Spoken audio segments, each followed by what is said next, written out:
Buenas, mi nombre es Stephanie Alejandra Paz Salinas, soy miembro del grupo número 3 de la clase de Derecho Internacional Privado en la Universidad Nacional Autónoma de Honduras en el Valle de Sula, con el abogado Edgardo Flores Figueroa del primer periodo universitario académico. Como parte introductoria de este trabajo, este se enfoca en realizar un análisis comparativo entre el Código de Bustamante y el Código de Comercio de Honduras, centrándose en la materia mercantil. Exploramos cómo estos dos cuerpos legales abordan aspectos similares y cómo difieren en sus enfoques y disposiciones. Además de esto, examinamos cómo la legislación nacional de Honduras se relaciona y se complementa con las disposiciones del Código de Bustamante en el ámbito del derecho mercantil internacional. Asimismo, verificamos detalladamente las disposiciones contenidas en el Código de Bustamante en el libro tercero, que aborda el derecho penal internacional, y el libro cuarto, que trata sobre el derecho procesal internacional. El objetivo general de nuestro grupo es, como equipo de trabajo, proponernos analizar el marco legal y las regulaciones del derecho mercantil internacional, las principales leyes, tratados y regulaciones que rigen las transacciones comerciales internacionales, cómo se desarrollan y aplican estas normas en diferentes contextos. Asimismo, lo relativo al libro tercero y cuarto del Código de Bustamante a través de la discusión de los artículos del cuerpo normativo, realizando una comparación con las políticas jurídicas internas aplicables en Honduras, y de esta manera representamos un caso práctico con su respectiva tipología, circunstancias y sentencia. Entre los objetivos específicos tenemos explicar en equipo las disposiciones del Código de Bustamante, centrándonos en las leyes mercantiles y penales, los delitos cometidos en estados extranjeros contratantes y los delitos cometidos fuera del territorio nacional, con el fin de identificar similitudes y diferencias con la normativa jurídica interna de Honduras en materia de derecho internacional privado. Otro objetivo específico que tenemos es discutir en equipo los principios generales del derecho procesal internacional presentes en el libro cuarto del Código de Bustamante y compararlos con las reglas de competencia en diversos ámbitos del sistema jurídico hondureño, con el propósito de evaluar su aplicabilidad y relevancia en el contexto nacional. A continuación, yo voy a hablarles acerca de lo que es el derecho mercantil en Honduras. El derecho mercantil es la rama del derecho privado que tiene como finalidad regular las normas relativas a los comerciantes, es decir, que todas sus leyes y códigos regulan todas las actividades de carácter comercial y mercantil. Su concepto ha venido evolucionando, puesto que se adapta a las necesidades presentes del mercado, empresa o sociedad. Este surge en la compleja organización de la sociedad como un fenómeno conocido con el nombre de trueque, que tal vez en sí mismo no puede ser calificado de mercantil, pero que tiene como consecuencia el comercio. De esta manera surge el comercio, el cambio por el cambio, y junto la figura de los distintos oficios, entre ellos el del comerciante. Como devenir de la historia, como ya hemos mencionado, el derecho mercantil ha sido evolucionado, y un acontecimiento que se representa de gran importancia en la historia del derecho mercantil es la promulgación por parte de Napoleón del Código del Comercio francés, que entró en vigor en el año de 1808. Este código se vuelve predominante. Su objetivo es el de realizar actos de comercio y no la cualidad de comerciante, lo que determina la competencia de los tribunales mercantiles y la aplicación del código. Pero el elemento subjetivo no deja de influir en cuanto se presumen mercantiles los actos realizados por un comerciante. Así pues, podemos decir que este surge como una consecuencia de la evolución y surgimiento de las distintas necesidades del ser humano. Es decir, el derecho mercantil surge como una práctica y necesidad de normas comerciales. En consecuencia, y para el estudio de este tema, hemos tomado a bien dividir la historia del derecho mercantil hondureño en las siguientes épocas. El derecho hispano colonial. Derecho de España que pasó a América y fue nuestro derecho hasta que hubo necesidad de crear cuerpos de leyes especiales para regir las colonias de América, pero aún así el derecho español rigió nuestras instituciones jurídicas hasta después del periodo de la independencia. El derecho mercantil en América tiene propiamente su recepción con los consulados de comercio. El Consulado de México, fundado en 1558, rigió a las provincias de Guatemala y por consiguiente a Honduras en materia mercantil. Regulaba las instituciones mercantiles por medio de las ordenanzas de Bilbao y se impusieron en la práctica para ser de forma general una observancia a tal grado que a mediados del siglo obtuvieron una especie de prioridad y casi de universalidad. También tenemos lo que es la supervivencia del derecho hispano colonial hasta 1880. Al proclamarse independencia de Centroamérica, se estableció en el Acta de Independencia que el derecho privado sería regulado por las leyes españolas, y aún después de la disolución de la Federación de Centroamérica, continuaron rigiendo en materia mercantil las leyes de España. Pero llegó una época en la que existía la diversidad de leyes que hacía imposible la administración de justicia. Por tales razones, se dispuso por decreto de la Asamblea Legislativa de Honduras de fecha 17 de febrero de 1860 que, mientras se daba el Código de Comercio, los negocios de esta clase debían regirse por las ordenanzas de Bilbao y por las leyes que no le contradiciesen. Estas ordenanzas estuvieron en vigencia hasta que el 1 de enero de 1881 empezó a regir el Código de Comercio, decretado el 27 de agosto de 1880. Tenemos también lo que es el Código de Comercio de 1880, que es el que anteriormente venía mencionando. Es el primer Código de Comercio de Honduras y el que derogó las ordenanzas de Bilbao. Fue promulgado con las demás leyes por el presidente Marco Aurelio Soto el 27 de agosto de 1880 y comenzó a regir en enero de 1881. Para su redacción se tomó de modelo al Código de Comercio de la República de Chile de 1865. Tiene el mismo método, la misma técnica y la misma distribución de materias, al grado que puede afirmar que es una copia literal del Código de Chile de 1865. Para su época, este código era lo mejor que podía elaborarse. Sus principios básicos son los mismos que han sido consagrados posteriormente por los códigos de otros países y por lo mucho tiempo después. Tenemos también lo que es el Código de Comercio de 1898. La Asamblea Constituyente, en decreto 15 de abril de 1895, autorizó al Poder Ejecutivo para que organizara una comisión con el objeto de hacer las reformas necesarias a los códigos, tomando por base armonía con la constitución política vigente en esa época y en los defectos que habían hecho notar en la práctica. Este código fue promulgado el 15 de septiembre de 1898 y entró en vigor a partir de enero de 1899. El Código de Comercio de 1940, surge en abril de 1934, cuando el Congreso Nacional recomendó a la Comisión Permanente del Poder Legislativo redactar un proyecto de Código de Comercio, sirviendo de modelo para redactar el proyecto los códigos de España, México, Argentina, Costa Rica, Nicaragua y el Código de Honduras de 1898. Fue promulgado por el decreto número 18 de fecha 5 de marzo de 1940.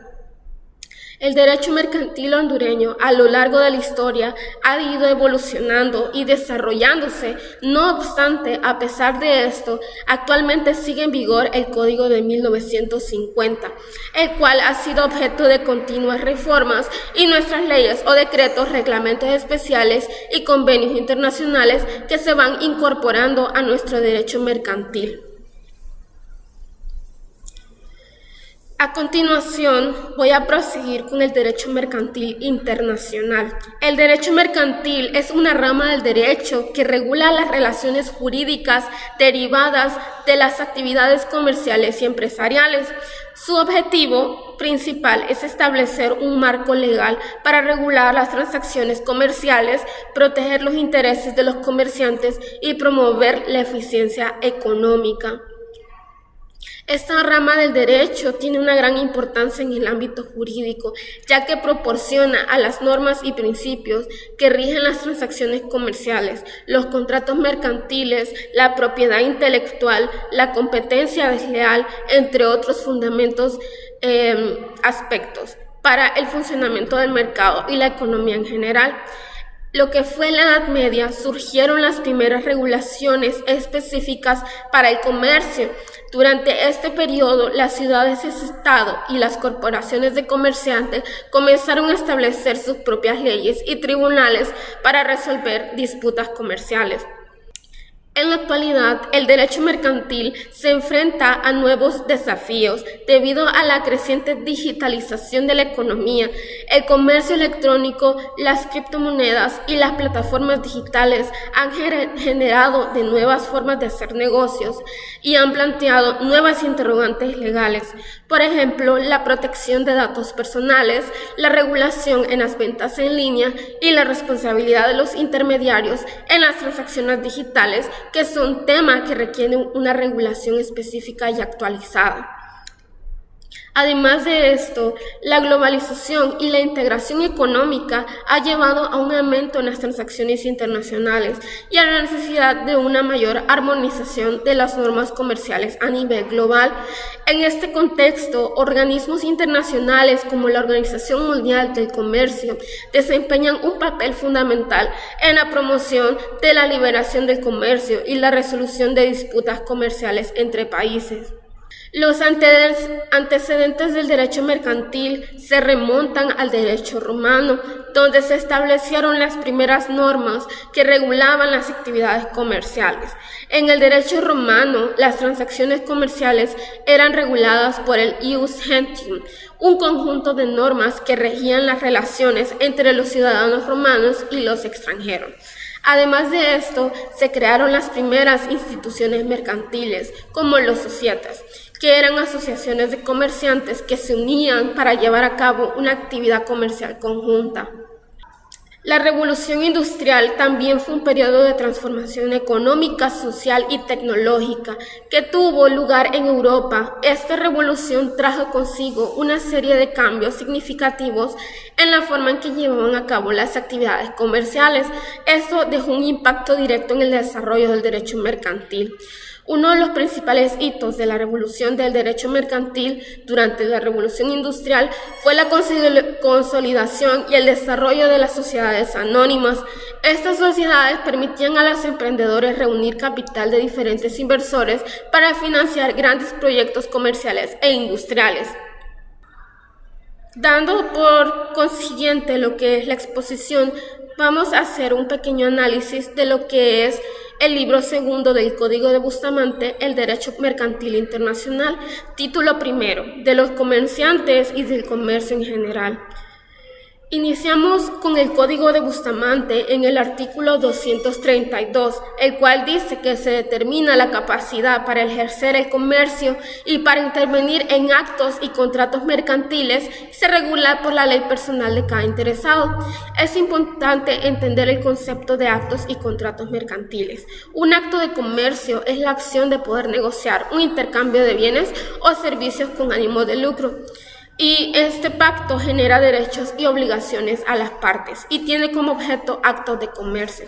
En relación con el Código de Comercio, expresa en el artículo 2 que quienes pueden ser comerciantes, toda persona natural y las sociedades constituidas de forma mercantil. En este mismo artículo se refiere a los actos de comercio como una forma de naturaleza civil, los actos que tengan la finalidad de explotar o traspasar o liquidar una empresa. El capítulo 2 de este Código de Bustamante habla de la cualidad de comerciantes y de los actos de comercio. Este capítulo de la cualidad de comerciantes expresa que, en su artículo 239, para todos los efectos de carácter público, la cualidad del comerciante se determina por la ley del lugar en que se haya realizado el acto o ejercido la industria de que se trate. Asimismo, al referirse a cualidades, también se lleva a cabo en el lugar donde la ley sea aplicable. El artículo 240 de este capítulo manifiesta que las formas de contratos y actos mercantiles se encuentran sujetas a la ley territorial. La territorialidad es una característica del derecho mercantil, por lo tanto, todo relacionado a los contratos y actos están ratificados en el lugar donde se lleven a cabo. Seguido de esto se encuentra el capítulo 3 del registro mercantil. El capítulo 3, en su artículo 241, se dice que son territoriales las disposiciones relativas a la inscripción en el registro mercantil de los comerciantes y sociedades extranjeras. El artículo 308 del Código de Comercio determina que para que cada sociedad esté constituida con arreglos a las leyes extranjeras, puede educarse el ejercicio del comercio de la República y deberá comprobar que esté legalmente constituida, comprobar que conforme a la dicha ley y sus estatutos puedan acordar la creación de sucursales y tener permanentemente en la República cuando menos un representante con amplias facultades para realizar todos los actos. Asimismo, también se solicita constituir un patrimonio afecto a la actividad mercantil y, por último, comprobar que todos son fines lícitos y protestar sumisión a las leyes. El artículo 242 de este capítulo manifiesta que tienen el mismo carácter las reglas que señalan el efecto de la inscripción del derecho de registros, de créditos o derecho de terceros. El capítulo 4 habla sobre lugares y casas de contratación mercantil y cotización oficial de efectos públicos. El artículo 243 de este capítulo habla sobre las disposiciones relativas a los lugares y casas de contratación mercantil. Las disposiciones mencionadas se refieren a las normas y regulaciones establecidas en relación con los lugares y casas de contratación mercantil. Estas disposiciones pueden incluir, por ejemplo, las reglas sobre la organización y funcionamiento de los mercados financieros, los requisitos para la cotización de valores en bolsa y las regulaciones relacionadas con la emisión y negociación de títulos valores. Por consiguiente, tenemos el capítulo 5, que habla sobre las disposiciones generales sobre los contratos de comercio. El artículo 244 del capítulo 5 dice que se aplicarán los contratos de comercio y las reglas generales establecidas por los contratos civiles. Asimismo, este artículo establece que se aplican las reglas generales establecidas para los contratos, lo que es el capítulo 2, título 4, libro 1 de este código.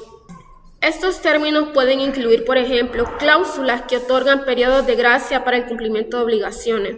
Por último, para finalizar, con el Código de Comercio existe una correlación, el artículo 720, que habla sobre el ofrecimiento de bienes al público en determinado precio y obliga al que lo hace.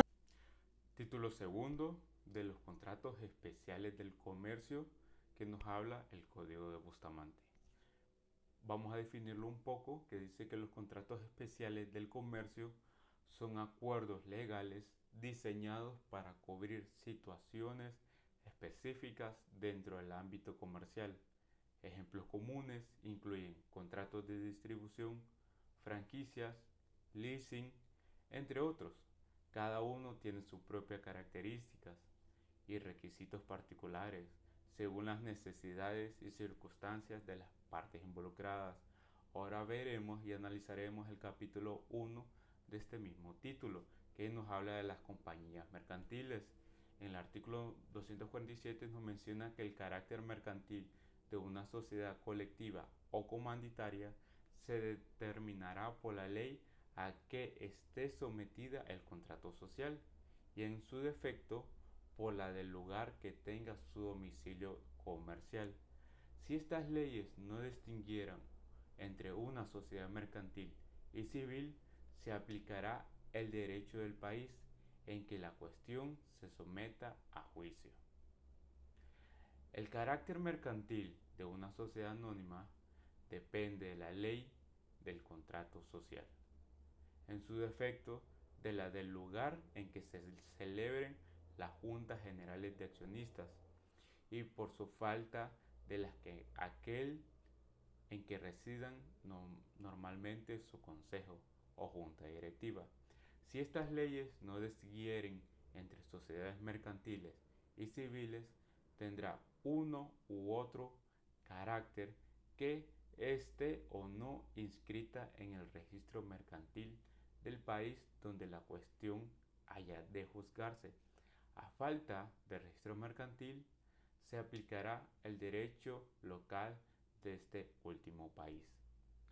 En el artículo 249 nos menciona que lo relativo a la constitución y manera de funcionar de las sociedades mercantiles y a las responsabilidades de sus órganos está sujeta al contrato social y en su caso a la ley que lo rija. En el artículo 250 nos menciona la emisión de acciones y obligaciones en un estado contratante.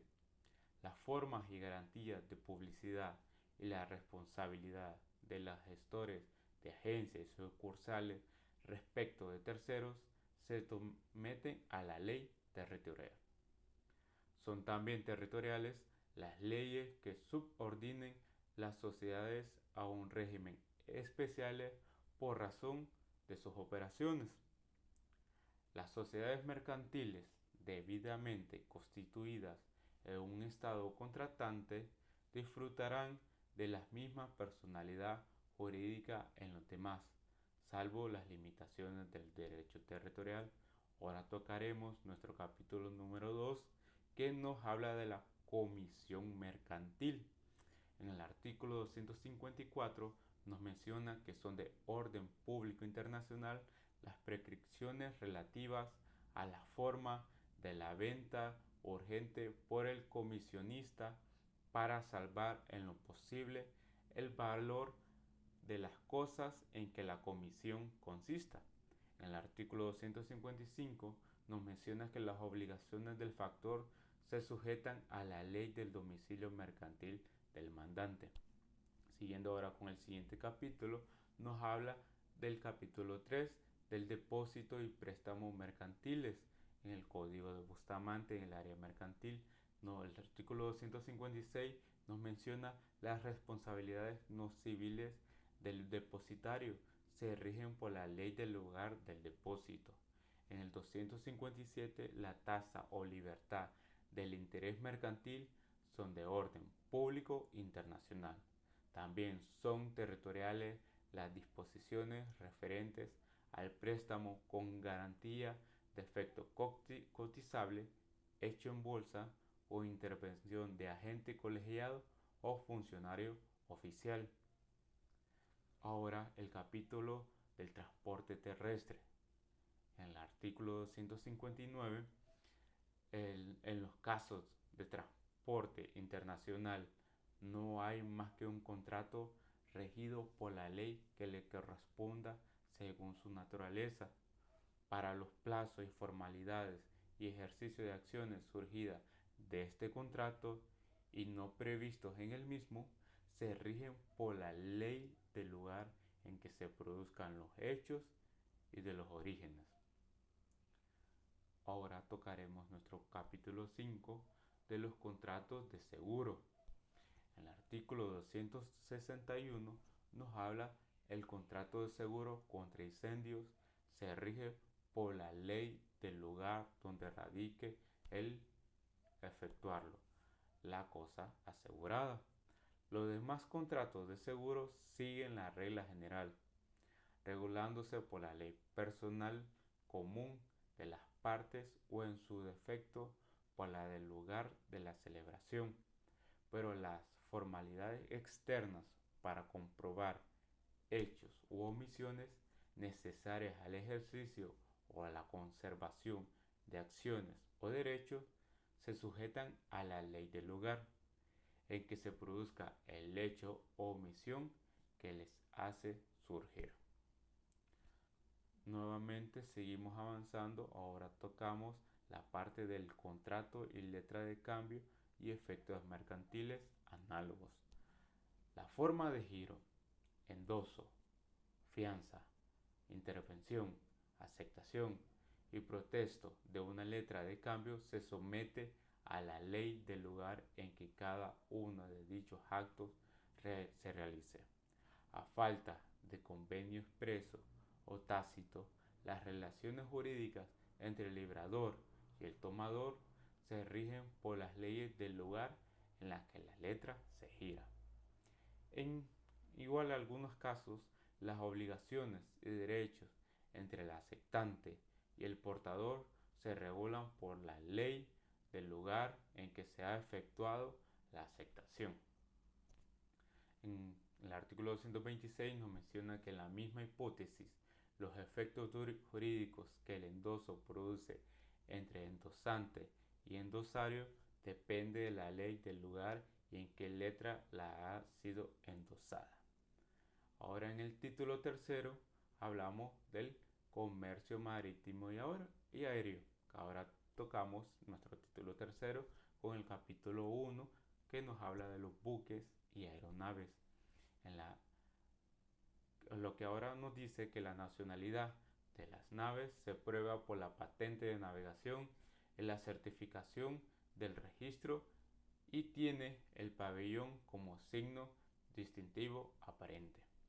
También la ley de pabellón rige las formas de publicidad requeridas para la transmisión de la propiedad de una nave. A la ley de la situación debe someterse la facultad de embarcar y vender judicialmente una nave o esté o no cargada y despachada. También nos menciona que se regulan por la ley del pabellón los derechos de los acreedores después de la venta de la nave y extinción de los mismos.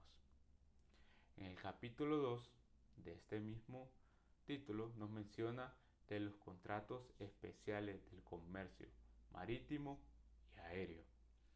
Tocando este tema, podemos decir que el fletamento, si no fuera un contrato de adhesión, se regirá por la ley del lugar de salida de las mercancías. El acto de ejecución del contrato se ajustarán a la ley del lugar en que se realicen. También las facultades del capitán, mencionando al capitán, las facultades del capitán para el préstamo a la gruesa se determinarán por la ley del pabellón.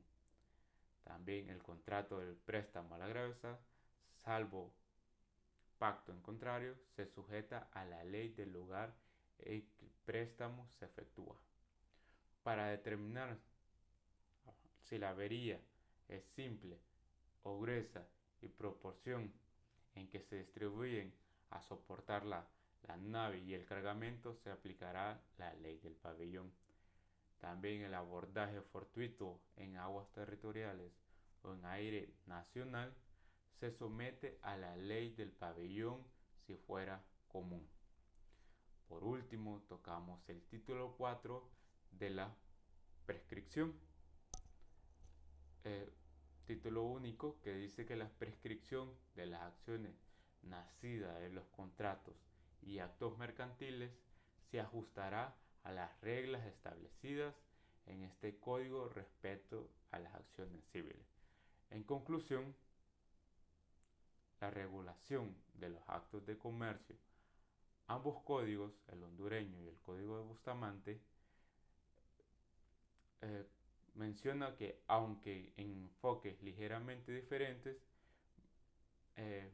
mientras el código de Bustamante se centra en la acción de negociar bienes o servicios con ánimo de lucro, el código hondureño amplía esta definición para incluir actos que tengan la finalidad de explotar, traspasar o liquidar una empresa. También la territorialidad y el registro mercantil, tanto el Código Bustamante como el Código de Comercio, hacen referencia a la territorialidad en la relación con el registro mercantil y los contratos mercantiles. Esto implica que las disposiciones legales relativas a estos aspectos se aplican en el territorio donde se lleva a cabo las transacciones comerciales. Para seguir ahora entonces, vamos a seguir escuchando la parte de los siguientes compañeros.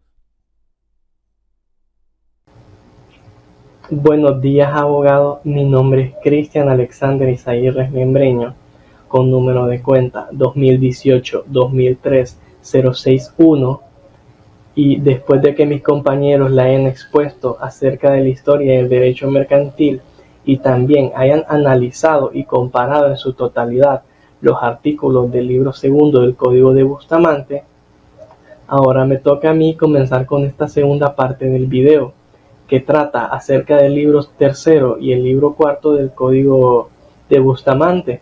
El libro tercero nos habla acerca del derecho penal internacional, mientras que el libro cuarto nos habla del derecho procesal internacional.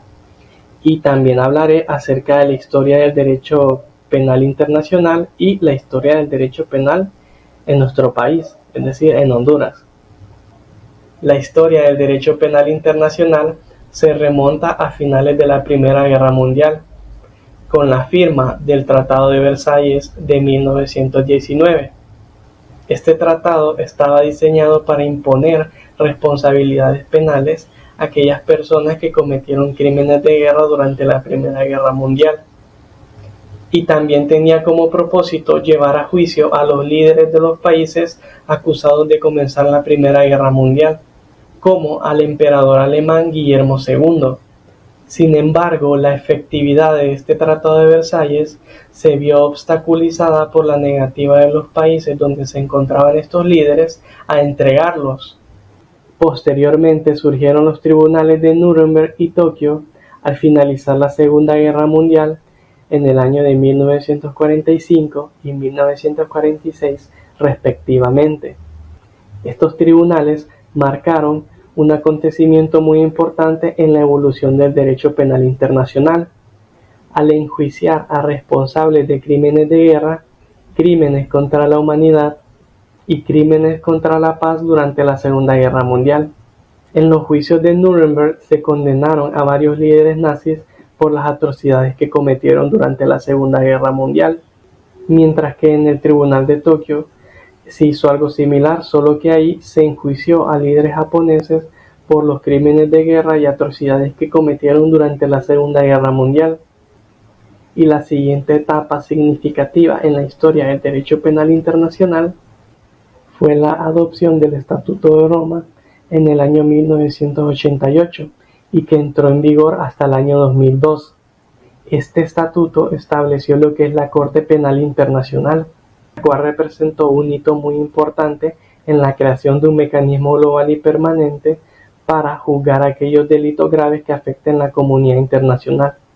Y en resumen, la historia del derecho penal internacional está marcada por un conjunto de acontecimientos muy significativos, desde el Tratado de Versalles de 1919 hasta la creación de la Corte Penal Internacional mediante el Estatuto de Roma.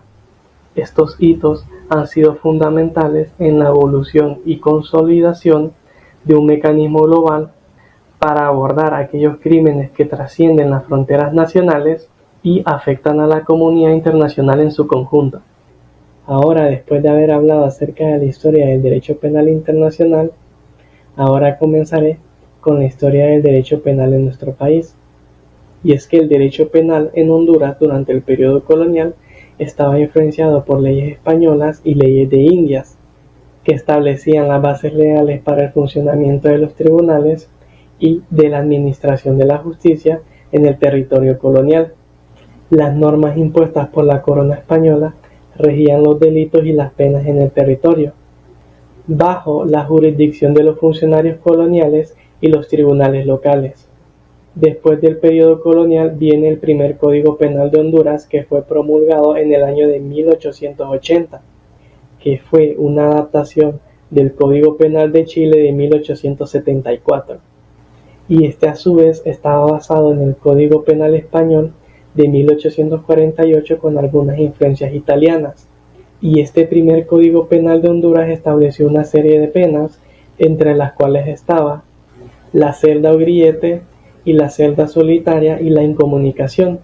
Después del primer Código Penal de Honduras, pasamos al segundo Código Penal de Honduras, que fue decretado en el año 1898, y este código representó una mejora significativa en el sistema penal del país.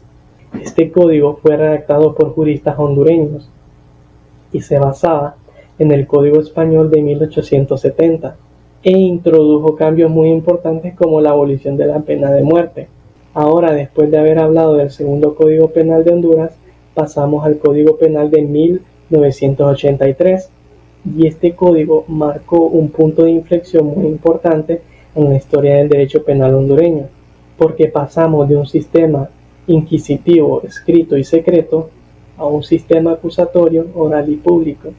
Y en sí este código representó una evolución hacia un modelo de justicia más transparente y participativo, en línea con los principios de un Estado moderno. Y ahora, por último, pasamos al nuevo Código Penal que entró en vigencia en el año 2019.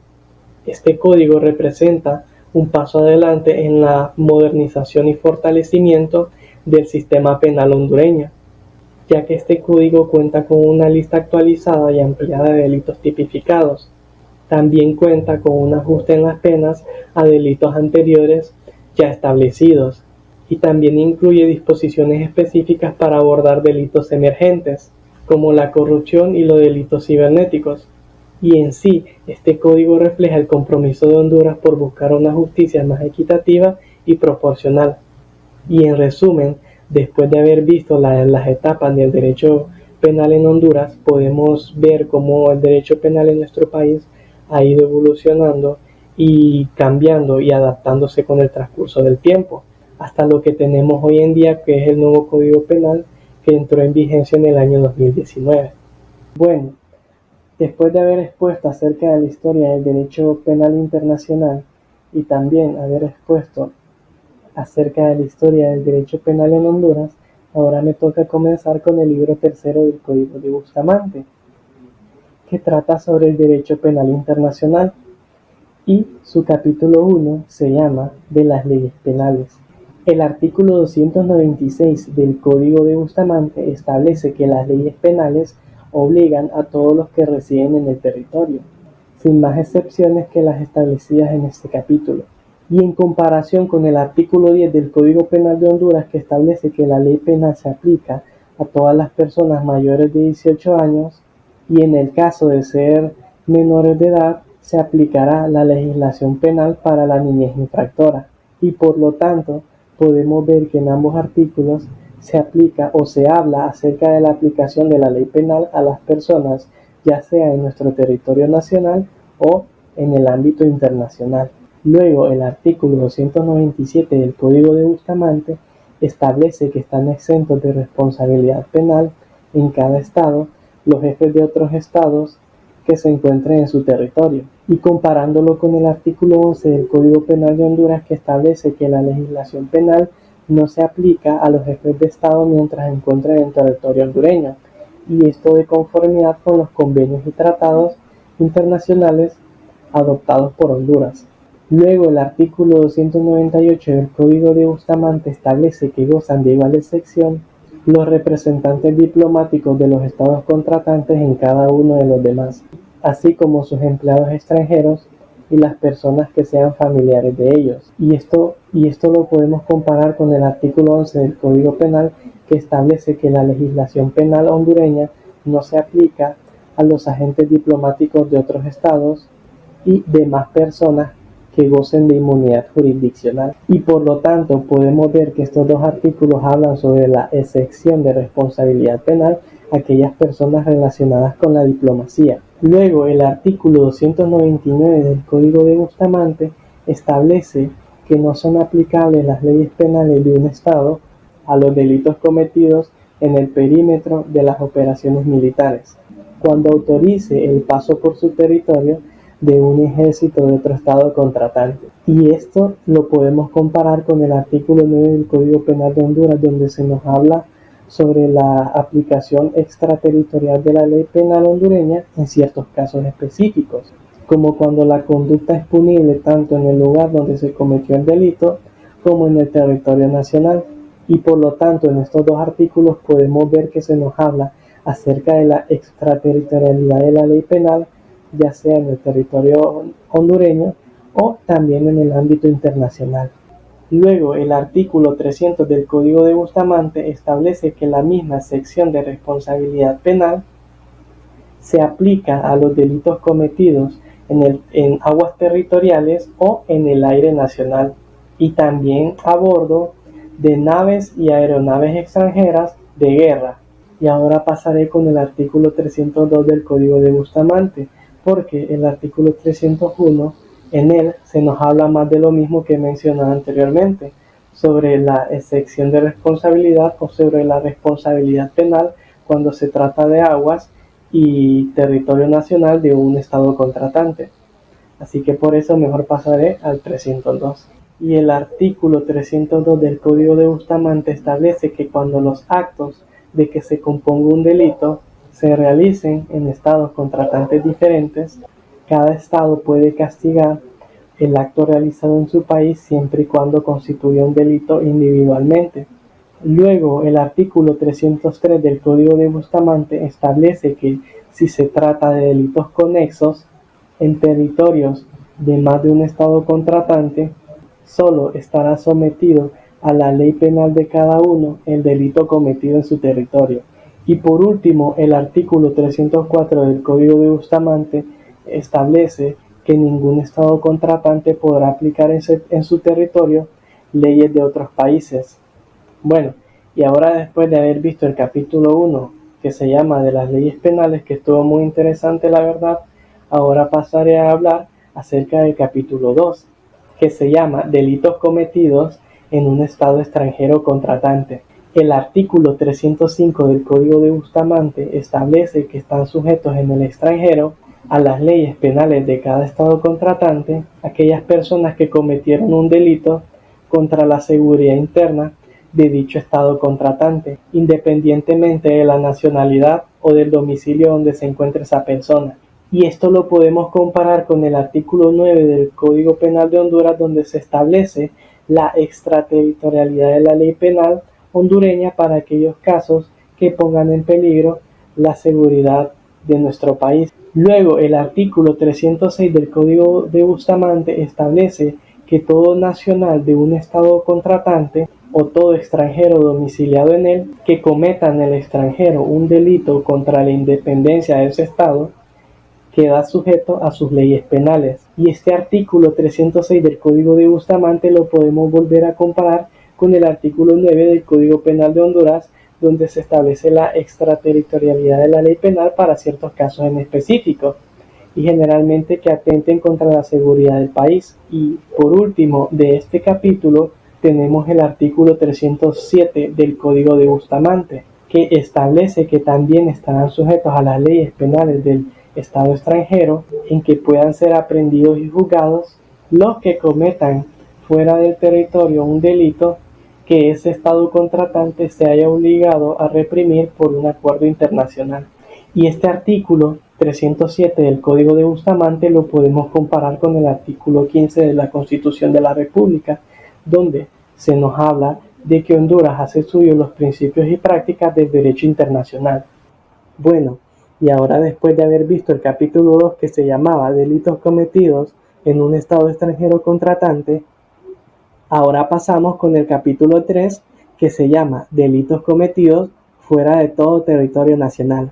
Y el artículo 308 del Código de Bustamante establece que la piratería, la trata de negros y el comercio de esclavos, la trata de blancas cometidos en alta mar, en aire libre o en territorios no organizados en un estado, se castigarán por el captor de acuerdo a sus leyes penales. Y este artículo lo podemos comparar con el artículo 161 del Código Penal de Honduras, en el cual se nos define lo que es la piratería y también aquellos casos en que se puede castigar. Luego, el artículo 309 del Código de Bustamante establece que en los casos de abordaje culpable en alta mar o en el aire, entre naves o aeronaves de distinto pabellón, se aplicará la ley penal de la víctima. Y este artículo lo podemos comparar con el artículo 163 del Código Penal de Honduras, en el cual se establece la pena para el apoderamiento ilegal de naves y aeronaves.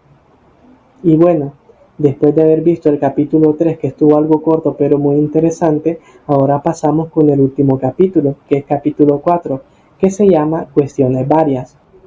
El artículo 310 del Código de Bustamante establece que para el concepto legal de la reiteración o la reincidencia, se tendrá en cuenta la sentencia dictada en un estado extranjero contratante, salvo en los casos en que se opusiere la legislación local. Y esto lo podemos comparar con el artículo 356 del Código Penal de Honduras, que establece que la condena proferida por un órgano jurisdiccional extranjero por delitos de la misma naturaleza produce los efectos de la reincidencia, salvo que los antecedentes penales hayan sido cancelados o hubieran podido serlo con arreglo al derecho hondureño. Y en base a esto podemos ver que estos dos artículos se relacionan bastante, porque en ambos se nos habla acerca de la reincidencia internacional. Y ahora, con el artículo 311 del Código de Bustamante, establece que la pena de interdicción civil tendrá efecto en los otros estados, mediante el cumplimiento previo de las formalidades que exija la legislación de cada uno de ellos. Luego, el artículo 312 del Código de Bustamante establece que la prescripción del delito se subordina a la ley del Estado a que corresponda a su conocimiento. Y este artículo lo podemos comparar con el artículo 116 del Código Penal de Honduras, que establece que los delitos y penas serán imprescriptibles cuando se trate de delitos contra la humanidad, terrorismo, tortura y etc. Y en base a esto podemos comparar estos dos artículos, porque en ambos artículos se nos habla acerca de la prescripción de los delitos. Y por último tenemos el artículo 313 del Código de Bustamante, que establece que la prescripción de la pena se rige por la ley del Estado que la ha impuesto. Y este artículo se relaciona bastante con el artículo que mencioné anteriormente, que es el artículo 116 del Código Penal de Honduras, donde se establecen los delitos y penas que serán imprescriptibles, que entre ellos está el terrorismo, la tortura, los delitos contra la humanidad y muchos más. Y bueno, esta ha sido mi exposición, abogado, y espero que haya sido de su agrado.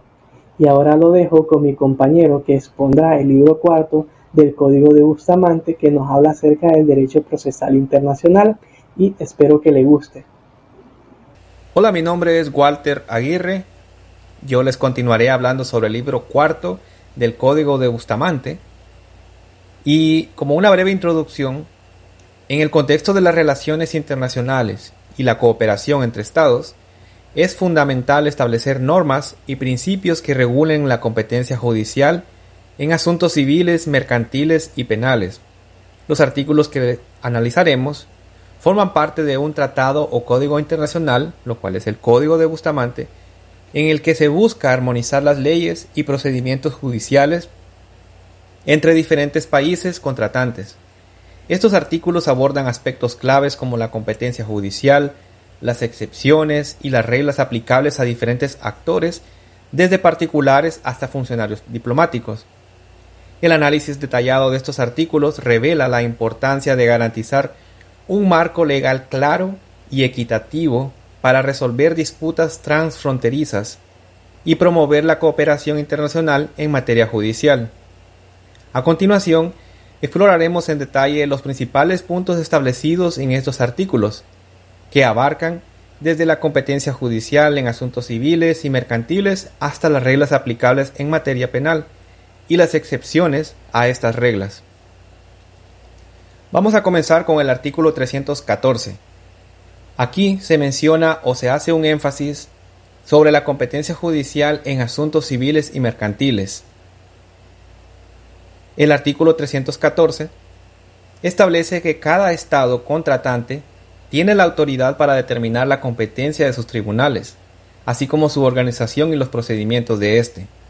Esto significa que los tribunales de cada país tienen la capacidad de establecer su propia jurisdicción y procedimientos legales. Sin embargo, en el artículo 315 se le prohíbe a estos tribunales especiales para los ciudadanos de otros estados contratantes. Esto garantiza que no se establezcan tribunales que puedan sesgar los casos en contra de ciudadanos de otros países. Sin embargo, en el artículo 316 establece que la competencia judicial está subordinada a la ley del Estado que lo establece, significando que las decisiones judiciales y la jurisdicción están sujetas a las leyes y regulaciones del Estado en cuestión. El artículo 317 muy claramente prohíbe que la competencia judicial se basa en la nacionalidad de las partes, asegurando así un trato justo e imparcial para las personas involucradas en un caso, independientemente de su nacionalidad. Ahora bien, a partir del artículo 318, vemos lo que es las reglas generales de competencia en lo civil y mercantil, ya que establece el artículo 318 comenzando que el juez competente será aquel al que las partes se sometan, ya sea explícita o implícitamente, siempre que al menos una de las partes tenga nacionalidad o domicilio en el estado al que pertenece el juez. Esto permite que las partes elijan el tribunal donde deseen litigar, siempre que cumplan con todos los criterios.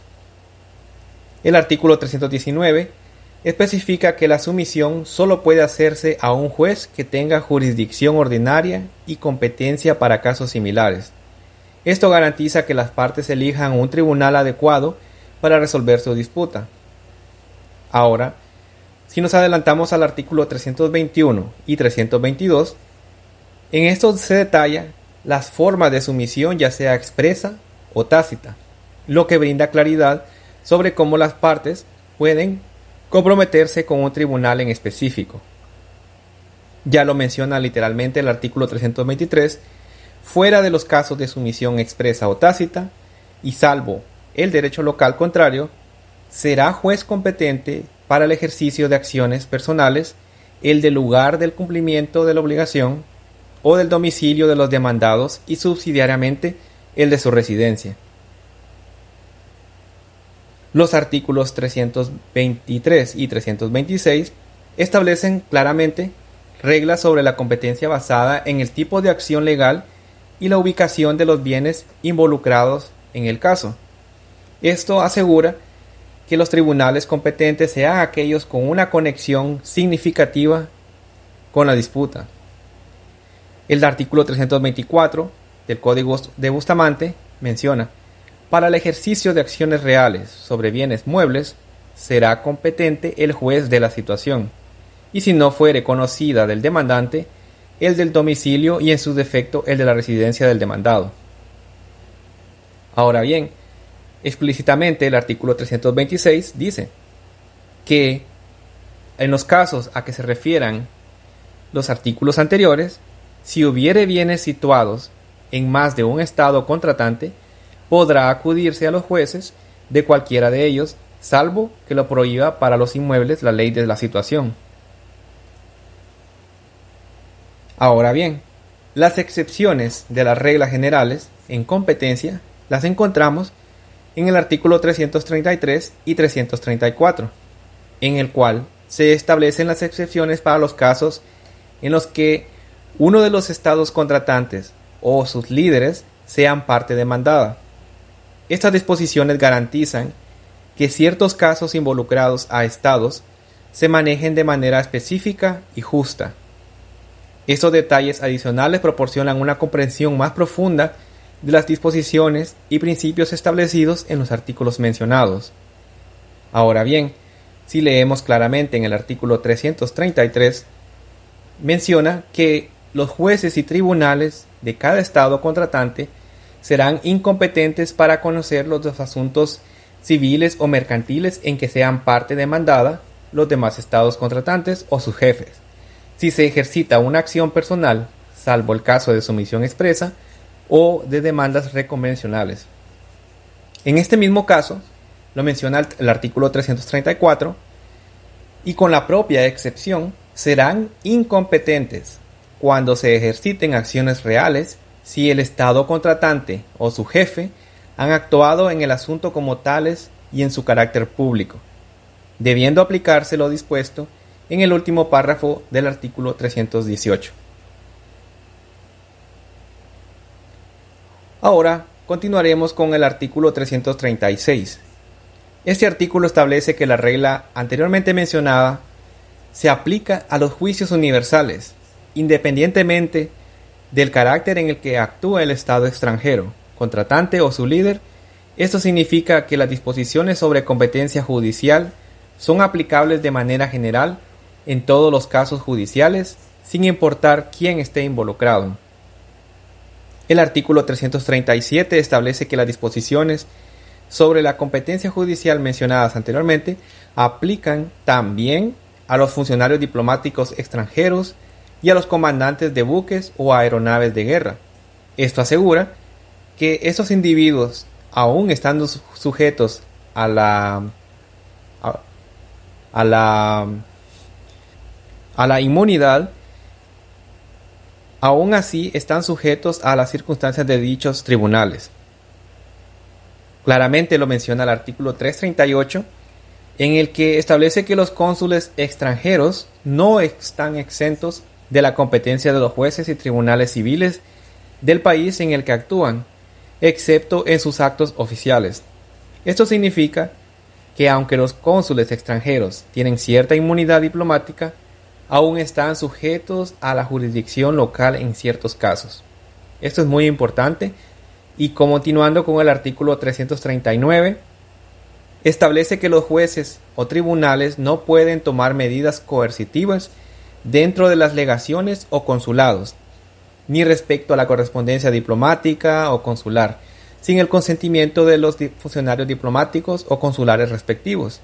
Esto protege de una muy buena manera la integridad y la inviolabilidad de las misiones diplomáticas y consulares extranjeras.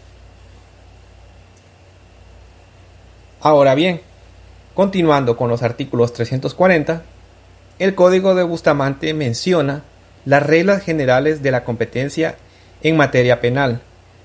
Estos artículos tratan sobre la competencia judicial en asuntos penales.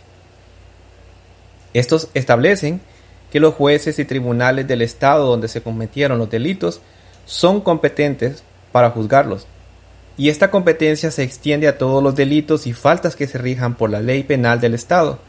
Además, esta competencia incluye los delitos cometidos en el extranjero por funcionarios nacionales que igualmente gocen del beneficio de la inmunidad. Ahora bien, el capítulo 4 habla sobre las excepciones a las reglas generales de la competencia en materia penal. Específicamente, el artículo 343 establece que no están sujetos a competencia penal de los jueces y tribunales de los estados contratantes las personas y los delitos y las faltas que no estén contemplados por la ley penal del respectivo estado. Esto significa que ciertos casos pueden no ser competencia de los tribunales locales si no están cubiertos por la ley penal del estado en cuestión. Estos análisis detallados proporcionan una comprensión más profunda de los artículos y las disposiciones relacionadas en competencia judicial en los asuntos que mencionamos, civiles, mercantiles y penales, entre estados contratantes. En resumen, los artículos que hemos analizado proporcionan un marco sólido y equitativo para regular la competencia judicial entre estados contratantes. Estas disposiciones son el resultado de una cuidadosa negociación y colaboración internacional con el objetivo de garantizar un sistema judicial justo y coherente en el ámbito internacional. Hemos visto cómo estos artículos abordan diversos aspectos desde la competencia judicial basada en la sumisión de las partes hasta las excepciones aplicables a funcionarios diplomáticos y cónsules extranjeros. Además, se ha destacado la importancia de respetar la soberanía de cada estado contratante al establecer reglas de competencia judiciales claras y transparentes.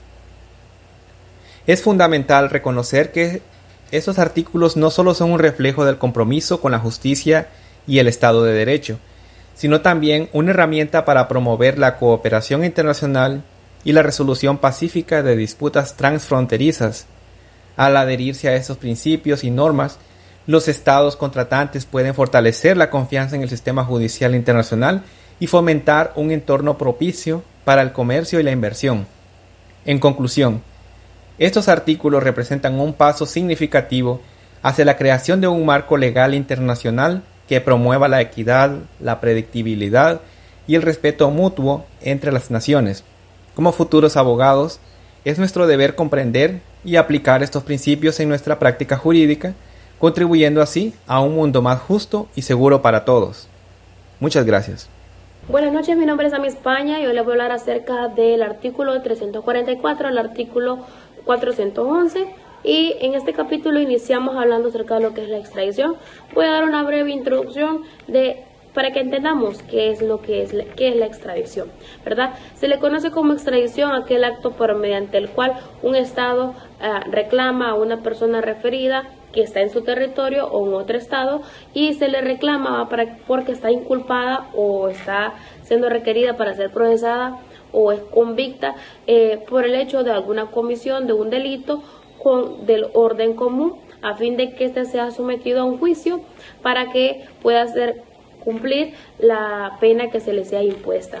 Este es un principio tan indispensable en nuestros días, ya que hay un sinfín de hechos cometidos, ¿verdad?, que existen en este tiempo, ya sean del derecho internacional o como el derecho penal nacional, que reside, pues depende en el país en el que estamos, es un acto de asistencia jurídica internacional. Yo les voy a hablar acerca de los artículos del 344 al 411 y en esta parte de los artículos, para iniciar en el capítulo 3, nos habla acerca de lo que es la extradición, y ese capítulo del 344, del artículo 344 al artículo 380 nos habla acerca de este tema tan importante, lo que es la extradición, y en este capítulo 3 aborda acerca de lo que hemos venido mencionando, la extradición, sobre la cuestión de la competencia judicial internacional en caso de delitos que puedan implicar lo que es la extradición. Este capítulo estipula de la dicha competencia que está sujeta a tratados o convenciones penales internacionales que han estado estipulados por los estados, ¿verdad? Y también tienen una lista de infracciones penales que están definidas en dichos tratados o convenios, que estos aseguran así un marco legal claro para la competencia o la comparación internacional de materia de justicia penal. Seguidamente tenemos lo que es el artículo 345 y este nos hace mención de aquellos que se niegan, aquel estado que se niegue a entregar a uno de sus nacionales. Este debe de encargarse de que sea juzgado por su cuenta, es decir, de que aquel estado que se niegue a entregar a alguien que le están requiriendo de otro estado, este debe ser obligatoriamente cumplir de que este sea juzgado por su cuenta, ¿verdad? Luego vamos a lo que es el artículo 347 al artículo 349 y este nos habla los motivos o las razones de cuando varios estados solicitan una misma extradición. Y en este caso es si varios estados están solicitando la extradición de un delincuente por el mismo delito, este debe entregarse al cuyo territorio según se haya cometido. Luego, si nos dice que si varios estados están solicitando la misma persona por el mismo delito, este se debe entregar cuyo territorio se ha cometido el delito más grave. Es decir, de que si 3 estados están solicitando a una persona por extradición, este se debe tomar donde haya cometido el delito más grave para que sea extraditado según las leyes que se tengan en ese estado. Luego nos dice también que si todos tienen gravedad, es decir, que si todos los delitos en los 3 estados o los estados donde haya cometido delito tienen gravedad, este debe tomarse al estado que haya solicitado primeramente haya solicitado la extradición primero, ¿verdad? Luego tenemos el artículo 352 que nos dice que la extradición puede solicitarse tanto los autores principales, es decir, aquellos que tengan autoría en su delito, o aquellos también que solo fueron cómplices o partícipes de este delito, como el encubrimiento o aquellas cosas que permiten de que dichos delitos se hayan cometido. Seguidamente tenemos lo que son los pasos para lo que es la extradición y voy a mencionar de los 3 más importantes para que se cumpla la extradición o que debería de hacerse de esta manera, ¿verdad? Como paso número 1, a la persona solicitada se le debe presentar una sentencia condenatoria, un auto de prisión un mandamiento donde se le explica o se le menciona que está siendo solicitado para ser extraditado. Como paso número 2 tenemos la afiliación del individuo reclamado o circunstancias que puedan servir para identificarlo, ¿verdad? La razón o los motivos por qué esta persona se está solicitando para ser extraditado, para identificar que verdaderamente esta persona que estamos solicitando para extraditarlo a otro país. También hablamos en el paso número 3 que se debe hacer una copia auténtica de las disposiciones que establezcan la calificación legal de los hechos, la razón, el motivo, las circunstancias de las cosas que sucedieron para que esta persona sea extraditada.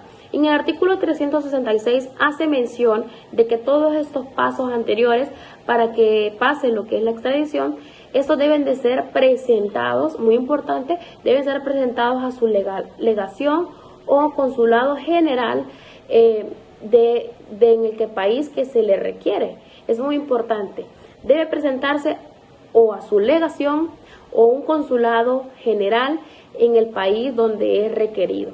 El artículo 367 nos dice que si el Estado requiriente no dispone a la persona que se le está extraditando durante los 3 meses, esa persona va a quedar en libertad. Realmente hablamos del artículo de 370 al 374 y en esos artículos nos habla acerca de que toda la responsabilidad que puede originarse por el hecho de la extradición queda responsabilidad de aquel Estado que lo haya solicitado. Por ejemplo, si a alguien aquí de Honduras lo piden, por ejemplo, lo pidiera Estados Unidos, toda la responsabilidad legal y todo lo que esto conlleve queda a responsabilidad del Estado solicitante.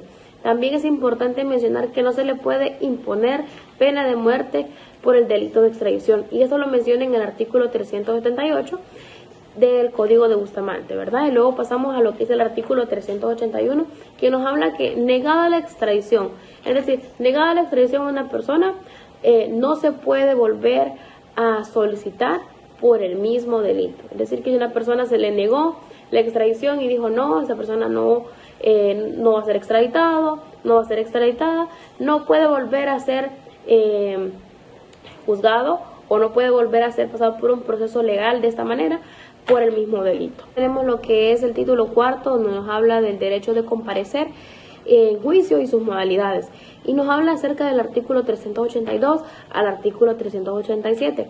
¿Y qué es el derecho de comparecer?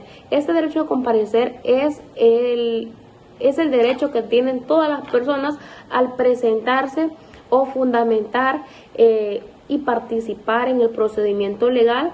Este derecho asegura que todas las partes puedan participar y estén involucrados y que tengan la oportunidad de presentar sus pruebas y defender sus intereses.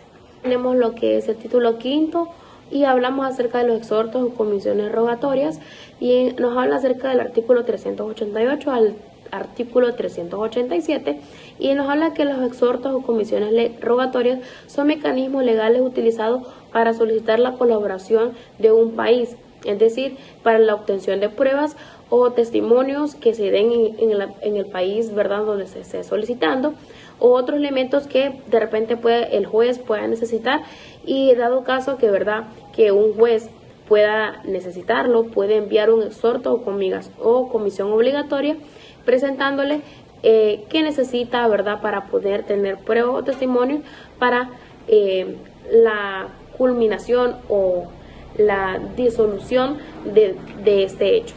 Y por último tenemos lo que es el título 7, lo que es la prueba, las disposiciones generales de la prueba, y hablamos acerca de que la apreciación de la prueba depende de la ley del juzgador.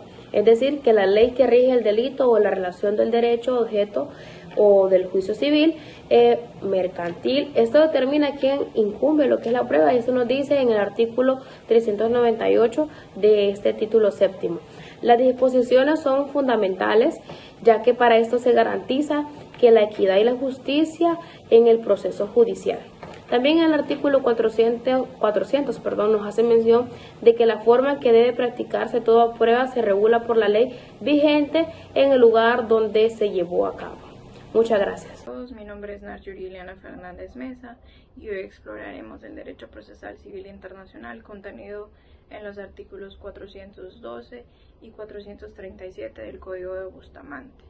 Comenzamos con el artículo 412, que establece que todo estado contratante donde exista el recurso de casación o la institución correspondiente podrá hacer uso de ella en cuestiones relativas a mala interpretación, aplicación indebida de una norma o cuestiones de infracciones emitidas por otros estados contratantes.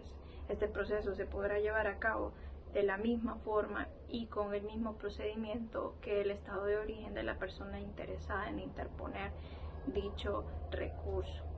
Artículo 413.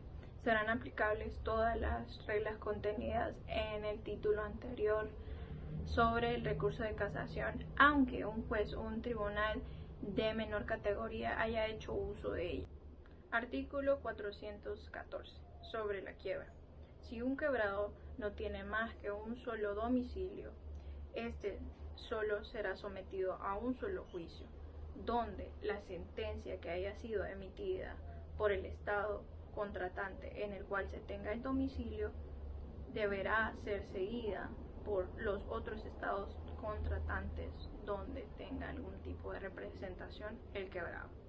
16. Nos habla sobre la universalidad de una declaratoria de quiebra, es decir, que el contenido de una sentencia emitida por uno de los estados contratantes donde se encuentra el domicilio del quebrado tiene efectos sobre los otros estados contratantes. El artículo 417 nos habla sobre el contenido de las sentencias. Una vez se hayan cumplido todas las formalidades establecidas por el estado contratante donde se encuentre el domicilio de la persona declarada en quiebra, se hayan cumplido, estos tendrán efectos extraterritoriales en los otros estados contratantes. Artículo 418. Sobre las funciones y facultades de los síndicos. Los síndicos son personas con capacidad para administrar los bienes de una comunidad y los estados contratantes, mediante arreglo, respetando las normas establecidas dentro del Código de Bustamante, podrán realizar algún tipo de dictamen sin la necesidad de hacer algún otro trámite local. Artículo 419 nos habla sobre los efectos retroactivos que tiene la declaratoria de quiebra en los demás estados contratantes. Es decir, que una vez se haya realizado la declaratoria de quiebra, todos los estados contratantes deberán seguir el curso de la sentencia, la cual haya sido aprobada por uno de los estados contratantes. Artículo 420 nos habla sobre las acciones reales y los derechos de las mismas índoles que continuarán sujetos, no obstante, a la declaración de quiebra, a la ley o situación de la cosa que se afecte y a la competencia de los jueces del lugar en el cual se encuentra. Es decir, que si un bien se encuentra en un estado contratante, se seguirá las normas del estado contratante en el cual se encuentra. 121. El convenio entre los acreedores y el quebrado tendrán efectos extraterritoriales en los demás estados contratantes, salvo el derecho de los acreedores por acción real o que no hubiese aceptado. Esto más que todo se da en cuestiones de acuerdos entre un acreedor y un quebrado. Artículo 422 nos habla sobre la rehabilitación del quebrado, es decir, que en muchos estados contratantes se realizan inhabilitaciones contra las personas que se hayan declarado en quiebra. Artículo 423. Toda sentencia civil, contenciosa administrativa dictada por los estados contratantes tendrá fuerza y podrá ejecutarse en todos los demás si se reúnen las siguientes condiciones. Primero, que tenga competencia para conocer del asunto juzgado de acuerdo con las reglas del código, el juez o el tribunal en el cual se haya dictado. 2. Que las partes hayan sido citadas personalmente o por sus representantes legal para el juicio. 3. Que el fallo no contravenga el orden público o el derecho público del lugar donde se quiere ejecutar. 4. Que sea ejecutorio en el estado que se dicte. 5. que se traduzca autorizadamente por un funcionario o intérprete oficial del Estado en el que haya que ejecutarse. Si allí fuese distinto el idioma, debe realizarse en el idioma empleado. Sexto, que el documento conste o reúna los requisitos necesarios para ser considerado como auténtico en el estado del cual se proceda y los que requieran para que den fe y que la legislación de ese estado. El artículo 425 nos expresa que los juicios llevados a cabo en el extranjero gozan de todos los recursos establecidos por la. El artículo 426 nos habla sobre el plazo que tiene un tribunal o juez para denegar o aceptar una sentencia ejecutoria. Este será de 20 días para poderle comunicar al demandante o al ministro. Artículo 427 nos habla sobre los procesos de comunicación que llevan a cabo las sentencias o dictámenes emitidos en el extranjero. Estas se realizarán por medio de exhortos de un juzgado a otro juzgado. Los exhortos son medios de comunicación que se llevan a cabo entre tribunales de diferentes departamentos o de diferentes países en este caso. Artículo 428 nos habla sobre la situación jurídica del demandado una vez hecha la citación mediante un exhorto. Artículo 429. Si se deniega el cumplimiento de la ejecutoria, se devolverá al tribunal del cual se haya presentado. Artículo 430. Una vez se accede a la ejecución de un título o una sentencia, esta seguirá el procedimiento y los trámites de la ley local. Artículo 431 nos habla sobre el efecto de una cosa ejecutada. Una vez esta sentencia se haya emitido, tendrá efecto de cosa juzgada en los otros estados contratantes. Artículo 433. Todas las reglas contenidas en este título serán aplicables a sentencias firmes y cuestiones de arbitrios en todos los estados contratantes, lo que quiere decir que una vez sea realizada la sentencia, aplicará para todos los estados. Artículo 434. Las disposiciones dictadas en actos y jurisdicciones voluntarias en materia del comercio por jueces o tribunales de un estado contratante o por más agentes consulares se ejecutarán de la misma forma que las establecidas en el capítulo. Artículo 436 establece que un estado no podrá juzgar a una persona por el mismo delito que haya sido juzgado en otro país. Artículo 437 establece que una persona no puede ser juzgada por un mismo delito, pero si bien es cierto tiene algún tipo de responsabilidad civil, se procederá a la sustracción de sus bienes para utilizarlos como respuesta a las responsabilidades que tenga de carácter civil. Para concluir de manera exitosa nuestra exposición, presentamos nuestras conclusiones y presentamos el caso práctico de los hermanos Hernández a manera de reforzamiento en el área penal y penal procesal internacional. Primero que todo, hemos llegado a la conclusión que es necesario que se contenga un compendio de normas que puedan regular los procesos y prácticas a nivel internacional privado. Y estas las podemos encontrar dentro del Código de Bustamante. Hemos decidido presentar un caso práctico para reforzamiento en materia penal internacional y materia procesal internacional penal.